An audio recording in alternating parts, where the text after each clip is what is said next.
Dr. Pratyush Miglani. I am an internal medicine specialist and diabetologist from Bangalore. On occasion of World Hypertension Day, which was celebrated on May 17th, we are going to talk a little bit about hypertension, commonly referred to as blood pressure. So, hypertension or blood pressure, everyone has a normal blood pressure. That is when our heart pumps and sends the blood through our blood vessels. But sometimes, due to certain reasons, that pressure required could be more, and the normal variation in the blood pressure, when it exceeds, it is known as high blood pressure. So, what are the causes for high blood pressure, and what can we do to manage it will be the main focus of our talk today. Now, normal blood pressure is around 130/80 or lesser, so it is a range. For all of us, normal variations do happen in blood pressure every day based on the time of the day or the kind of activity we are taking. Now, for example, we are doing a strenuous physical activity, the blood pressure is bound to rise, and that is within normal physiological or normal ranges. But sometimes when the blood pressure stays elevated for a longer period of time, that is abnormal, and that is termed as hypertension. So many times there are no symptoms of high blood pressure. We have patients telling us when we incidentally find a high BP reading, they tell us that they're feeling all right and they don't feel anything unusual. The thing with diabetes or blood pressure are they can lay around being silently without causing any overt symptoms or frank symptoms. That is why it is important that after a certain age, especially if we know that we have a certain risk factors such as family history or lifestyle factors, we should every now and then should check our blood pressure and of course sugar levels also. Now the right way to check blood pressure. So these guidelines are global guidelines is issued by American Heart Association and European Heart Society. And we strongly suggest that everyone should follow these guidelines for proper monitoring of blood pressure. So most important thing is when we are checking and when we say that these are the normal BP readings, we are talking about resting blood pressure. So whenever we check our BP, it has to be checked after at least 15 minutes of gradual rest. And the normal readings, they will change. So there is no point checking it again and again. The range of normal blood pressure readings is somewhere between 90/60, which is on the lower end, and 130/80, which is on the higher end of the range. This 130/80 is sometimes relaxed, the BP limits, to a 140/90 for certain senior citizens and people with certain other health conditions.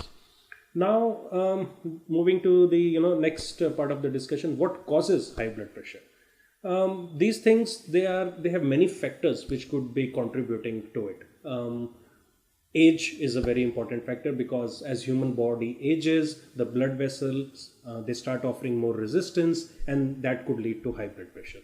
On top of that, if there is a family history, if somebody has near relatives or family members who are known hypertensives, then those genetic factors also play an important role. And then of course lifestyle, the kind of diet and exercise or the lifestyle. So some people owing to their jobs or other things, they have sedentary lifestyle. If the human body is not getting enough exercise, it increases our chances of getting health conditions such as blood pressure, high blood pressure and diabetes. Diet also, high sodium consumption. Sodium, even slight increase in the amount of sodium can increase the blood pressure. Sodium is not only salt. Something that tastes salty, only that thing is not high sodium. Processed foods. We should also, I always tell my patients, we should develop a habit to read the labels of whatever we consume. Honestly, we should stay away, everyone should stay away from all kind of packed or processed foods. The emphasis for good health should be on consuming freshly made natural foods, whole foods. So these processed foods, sodium is one of the major ingredients used for the processing, the whole steps of processing. That sodium does not taste salty to you, but that is not good for our health. It increases our blood pressure, and it is a risk factor for developing kidney disease also. At the same time, a diet that is not well balanced will also increase a patient's risk to develop high blood pressure. For example, low potassium diet. So a balanced diet with right ingredients in the right quantities is the ideal thing to follow for reducing our risk of developing conditions such as blood pressure. Now, coming to how can we manage if somebody has been diagnosed as hypertensive or having high blood pressure, what steps could be taken from patient's end to have an effective and sustained control of blood pressure so that it does not cause any major adverse events, major risk events in future. High blood pressure, we all know it is risky. High blood pressure is bad for heart. It is bad for, it can cause even medical emergencies such as a heart attack, uncontrolled or poorly controlled blood pressure, or a stroke. Sometimes even we have seen vision loss and eye complications happening because of uncontrolled blood pressure over a longer period of time. Good management regimen for blood pressure should include everything. Like we mentioned in the beginning, that multiple factors are at play.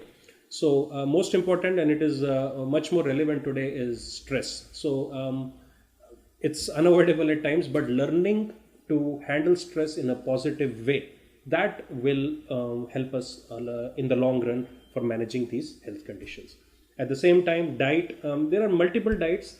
I think to begin with, all of us should start to stick with the basics, natural, whole foods, minimize processed foods, quit smoking, because all these processed foods, alcohol, they are very high in sodium, and as the person ages, it causes more and more, poses more and more risk for developing such health conditions. Exercise, when we exercise, our heart gets fitter, it can handle more of the blood pumping pressure, and at the same time we end up losing weight. And losing weight, time and again researchers have shown that losing weight is very beneficial for blood pressure and for diabetes also. So I think this was a brief awareness campaign for all of you regarding blood pressure management and avoiding the risk factors as much as possible. With this, I wish you all a happy and healthy lifestyle ahead. Thank you.